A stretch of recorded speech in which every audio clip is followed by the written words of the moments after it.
Mga kapatid, pinaka-hot topic nitong linggo ang video na in-upload ng mga social networking site kung saan isang estudyante ang nakipagtalo sa isang lady guard sa LRT Santolan Station.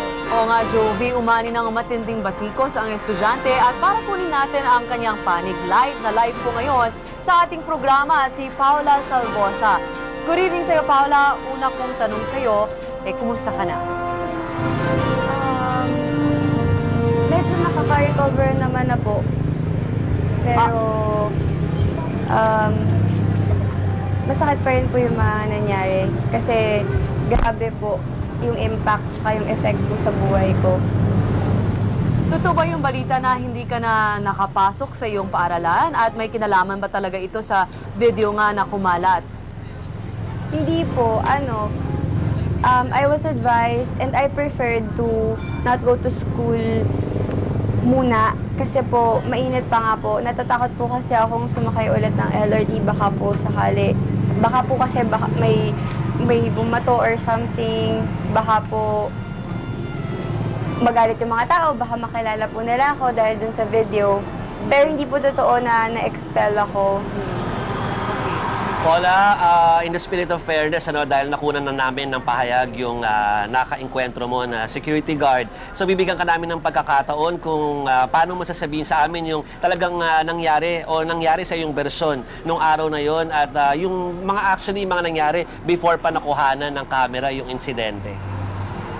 Yun nga po kaya nga po nagpa-interview ako sa inyo so that I get the chance to explain po talaga yung nangyari nung Tuesday bago mag 2 p.m. po. So, papasok po ako ng LRT station, merong x-ray machine, may guard po doon sa x-ray machine, tapos doon po pagpasok sa parang arc, meron din pong guard. Tapos, nakita ko po kasi yung guard doon sa may parang arc, nakita ko po siya na sumisenyas na pumasok.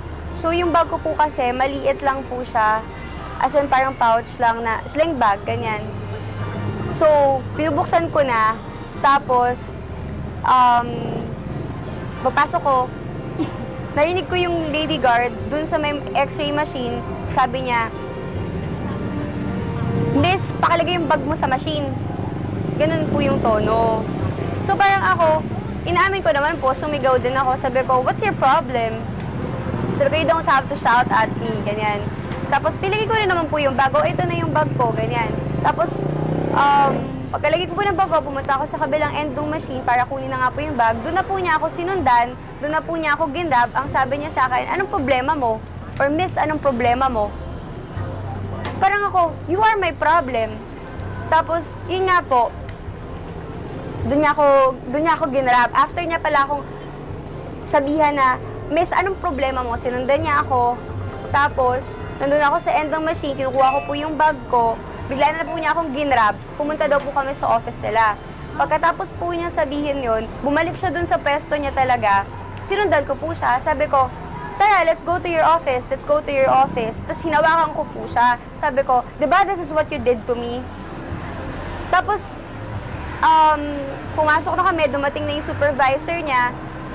Tapos sabi nung supervisor, "Ma'am, ano po ba nangyayari?" Ganyan. Tapos, nandun na yung supervisor, yung lady guard po, biglang maamo na po yung mukha niya. Tapos sabi niya sa akin, "Ma'am, hindi ko po kayo sinisigawan. Ma'am, hindi ko po kayo hinablot." Doon po ako lalong nagalit kasi sabi ko, yun na, doon na po yung lumabas yung, "So you're making me look like I'm a liar," ganyan. Tapos, sabi niya po, "Hindi ko po kayo sinigawan," ganyan. Sabi ko, now I'm the bad person and ikaw yung kawawa dito sa sitwasyon na to." Tapos ang sabi po nung supervisor niya, and I quote, "Magsusorry ka o tatanggalin ka." So nagsusorry po siya, pero nagsusorry siya na parang sarcastic po. Sabi niya, "O di sorry na lang po, o di sorry po," ganun. So parang doon ko sinasabi na nakita rin po talaga sa video na you're apologizing to me? Is that how you say sorry? You're apologizing to me in that manner? Ganyan. Tapos, habang nagsasalita po ako, hindi po nakikita sa video. Yun po kasi yung gusto kong i-clarify talaga. nakita lang po sa video yung facial expression ko, na galit ako, pero hindi po nakita ng buong Pilipinas, ng lahat ng tao, pati sa ibang parte ng mundo, na yung lady guard, habang kausap ko siya, ngumingiting aso po siya sa akin. Tapos kung paano po siya mag-sorry sa akin. Na yun nga po yung nagagalit ako kasi bakit ngayon ang lumalumana yung mga nagsalita? Tapos doon na po, nag-freak out na ako, ganyan. Inaamin ko naman po talaga na sabi ko Paula? sa kanya, I'm really pissed, sorry. De, Paula, meron din kasi mga kumakalat, ito narinig natin doon sa social networking sites na yung version na sinasabi na ang hinihiling mo sa kanya ay lumuhod para mag-sorry sa'yo. Oo, yun So, ang maaari sabi ba ng Lady namin, Guard. sabi ng Lady Guard, so we want you to give us your, yung version mo na kung totoo ba to o hindi. Ayun po, gusto ko pong ding linawin yun. Kasi parang sino ba naman po ako para magpaluhod ng tao, 'di ba? Parang mukha lang po kung yagit dun sa LRT, tas magpapaluhod ako ng tao. Ang sabi ko po sa kanya, inaamin ko naman po, sabi ko, I want you to apologize to me in front of everybody doon sa LRT. But never ko pong sinabi na lumuhod siya sa harapan ko. At never ko rin po siyang siniko. Ako po yung nagkaroon ng bruise and I can prove it to you. Meron pa pong bruise mark dun sa after niya po kong hablutin. Pero never ko po siyang siniko. Miss, sir, I'm only 84 pounds. Pag siniko ko siya, baka parang tinapik ko lang po siya. Okay, Paula, kilala mo ba kung sino ang nag-upload at may legal na hakbang ka ba laban sa nag-upload ng video? Kasi, syempre, ito talaga ang legal question natin dahil yung ginawa rin nung nag-upload ay hindi rin tama. At pati dun sa mga nag-share at nagpakalat ng video. Opo, nakita ko po nung Wednesday na po ata ng madaling araw na in-upload nga po ni Gregory, hindi ko po maalala, Llamoso or something. Parang yun nga po, siya po yung nag-upload ng video. Tapos, alam ko po, ni-request pa siya to put it down, to put the video down. Pero ang sabi niya po, hindi niya po ilalabas sa media, pero hindi niya po tatanggalin yung video. Sabi niya po, na-irita lang ata siya dahil narinig niya ako nag-i-English sa Santolan Station, na nag-freak out ako, nagsisisigaw ako. Kaya daw niya po in-upload yung video. Sorry po, hindi ko po narinig. Paula, yung bang nakipag-communicate doon sa nag-upload ng video, ikaw ba yan o yung mga tao lang sa paligid mo? From my school po, actually student council. Pero hindi po ako kasi wala po akong contact. And nung nangyari po yun, diba Tuesday, Wednesday morning, until kahapon lang po, I shut down everything. My Facebook, my Twitter. Kasi,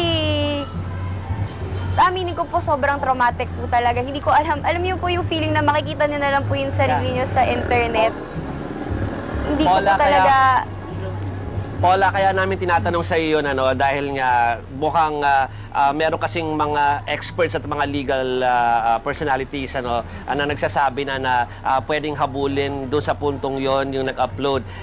Kasi sa inyong mga mensahe kayo na sinasabi mo na parang may pumipigil sa kanya o may nagsabi sa kanya na tanggalin niya na yung pagkaka-upload, pero hindi niya pa rin ginawa. So, ang tanong na lang namin sa iyo ay kung ano yung magiging move mo. Meron ba legal move kang gagawin para nga harapin itong nag-upload na yan? Yun nga po kaya po lumapit ako din, lumapit po ako sa inyo. Nung hinihingi nyo na po yung side ko, na magsalita na nga po, ginrab ko na po talaga yung chance para finally masabi po sa lahat ng tao. At gusto ko rin humingi ng tulong dahil dun sa ginawa ng vlogger na nag-research po kasi talaga ako. Okay. Sabi po na parang if someone published anything against another person, may it be true or right, or may it be true or false, liable po talaga siya. Oo, so may kinoconsult ka bang lawyer sa puntong ito? Wala po. Pero may balak ka magsampa ng kaso sa nag-upload ng video? Kung may tutulong po sa akin, opo. Okay.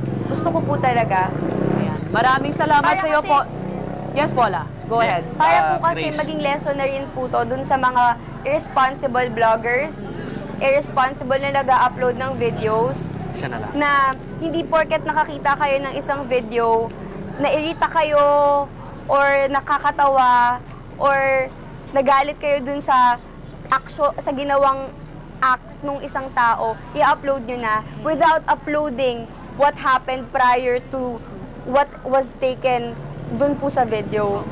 Pero Paula, no, syempre, hindi rin natin maikakaila na talaga namang may mga nakitang hindi maganda yung mga mamamayan doon sa mga naging actions mo doon sa video.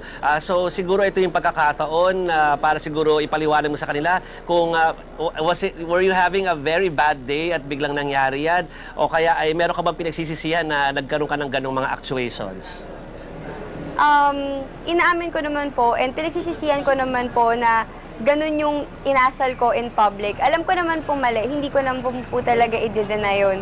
Ganun po akong klase ng tao. Pag alam kong mali po ako, aaminin ko po. Pero kapag alam ko po na nasa tama rin ako, ipaglalaban ko rin naman po yun. Pasensya na kung na ganun po yung naging asal ko, na nagwala ako in public, ganyan. Pero na-trigger lang naman po talaga ako dahil nasaktan po ako nung lady guard. Tapos, pero I don't think naman po I deserve all of this, na umabot pa po trending worldwide, na binabash nila ako on Twitter, on Facebook, hindi naman po ako nanakit ng tao, hindi naman po ako nagmura dun sa video, galit na galit lang po talaga ako, inaamin ko naman yun. Pero wala po akong sinaktan, wala po akong minura.